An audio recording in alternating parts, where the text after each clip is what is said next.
지금 건설주를 보는 기준이 달라지고 있다. 예전에는 건설주를 볼 때 주택 경기나 해외 플랜트, 금리 정도를 먼저 봤다. 그런데 지금은 판이 꽤 달라졌다. AI 데이터 센터 확산으로 전력 수요가 구조적으로 늘고 있고 그 전기를 안정적으로 공급하기 위해 원전과 전력 인프라의 가치가 다시 올라오고 있다. 여기에 오늘은 미국 -1한 2주 휴전합의 기대가 붙으면서 중동 재건 테마까지 더해졌다. 그래서 현대건설, DLENC, GS건설이 한 화면에서 같이 강하게 움직인 것이다. 2. 원전이 다시 현실이 되면서 건설사들이 다시 보이기 시작했다. 가장 먼저 봐야 할 건 원전이라는 큰 축이다. 미국 EIA는 AI와 데이터 센터 수요 확대를 반영해 2026년과 2027년 미국 전력 사용량이 사상 최고치를 경신할 것으로 전망했다. 또 캘리포니아의 디아블로 캐니언 원전은 20년 운영 연장 허가를 받았다. 이건 단순한 원전 뉴스가 아니다. 시장이 이제 원전을 더 지을까 말까보다 전기가 더 필요한데 무엇으로 안정적으로 공급할 것인가를 더 현실적으로 따지기 시작했다는 뜻이다. 이 흐름에서는 결국 발전소와 전력, 인프라를 실제로 설계하고 시공할 수 있는 대형 건설사들이 다시 불릴 수밖에 없다. 3. 현대건설은 가장 현실적인 원전 실행카드다. 현대건설은 2세 종목 가운데 가장 정통적인 원전 실행카드로 읽힌다. 시장이 원전에서 가장 높게 평가하는 건 결국 경험과 실전 가능성인데 현대건설은 그 점에서 가장 무난하게 설명이 되는 종목이다. 원전이라는 테마가 커질수록 누가 실제로 할 수 있느냐가 중요해지는데 현대건설은 그 질문에 가장 먼저 이름이 나오는 회사다. 그래서 원전 테마가 강해질수록 가장 안정적으로 수혜 기대를 받는 축에 가깝다. 기존의 정리한 흐름에서도 현대건설은 본선에 가까운 카드로 설명할 수 있다는 점이 자연스럽다. 4.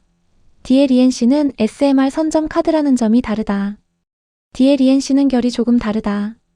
이쪽은 대형 원전 그 자체보다는 SMR 같은 차세대 원전 쪽에서 먼저 자리를 잡아가는 선점 카드에 가깝다.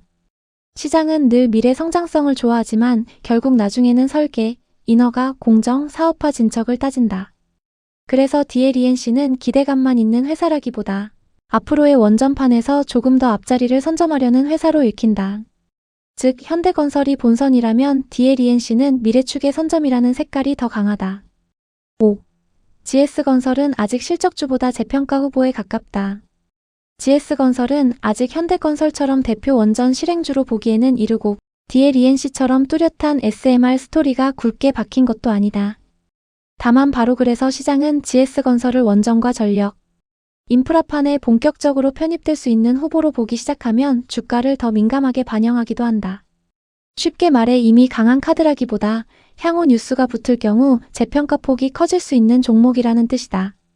그래서 GS건설은 지금 당장 실적주라기보다 재평가 구간으로 보는 해석이 더 설득력 있다.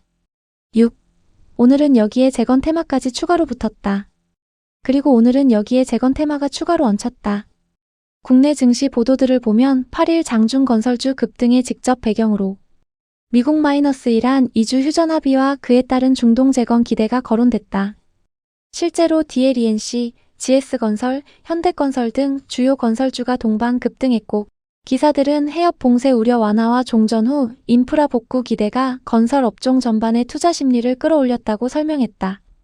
결국 오늘 시장은 원전 전력 인프라라는 기존 스토리 위에 재건이라는 단기 촉매를 강하게 얹어서 본 셈이다.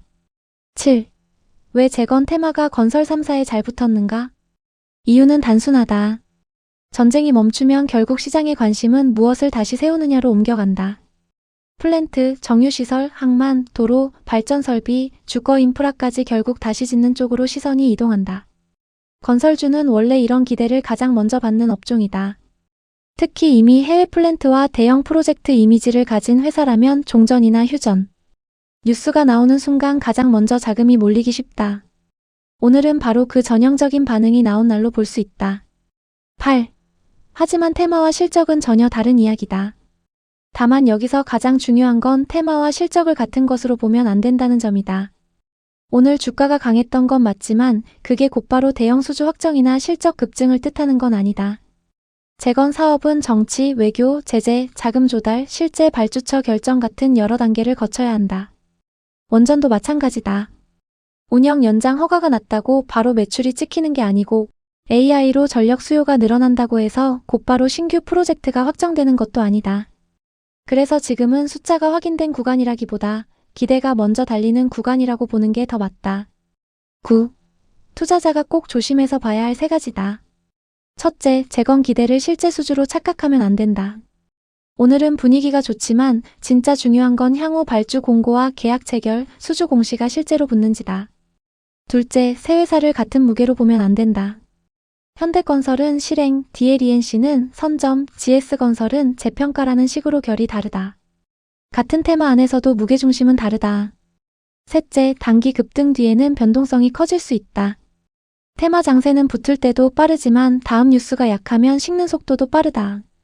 결국 나중에 주가를 나누는 건 같이 오른 사실이 아니라 누가 실제로 다음 단계로 넘어가느냐다. 10. 최종 정리다. 같이 좋지만 결국은 다르게 갈 수 있다. 정리하면 지금 건설 3사는 꽤 흥미로운 자리에 서 있다. 중장기적으로는 AI 시대 전력 수요 확대와 원전 전력 인프라 확대라는 큰 바람을 타고 있고 단기적으로는 여기에 중동 재건 테마까지 얹혔다. 그래서 오늘 같이 강하게 움직인 건 자연스럽다. 다만 앞으로 더 중요한 건 기대감 그 자체가 아니라 그 기대가 실제 수주와 실행으로 이어지는지다. 결국 현대건설은 가장 현실적인 실행카드, DLENC는 미래축 선점카드, GS건설은 재평가 카드로 보는 시선이 지금으로선 가장 균형 잡힌 해석이라고 본다. 다시 말해 지금은 같이 오른 건설 3사로 볼 수 있지만 시간이 지나면 시장은 결국 누가 진짜로 숫자를 만들어내느냐를 기준으로 다시 구분하기 시작할 가능성이 크다.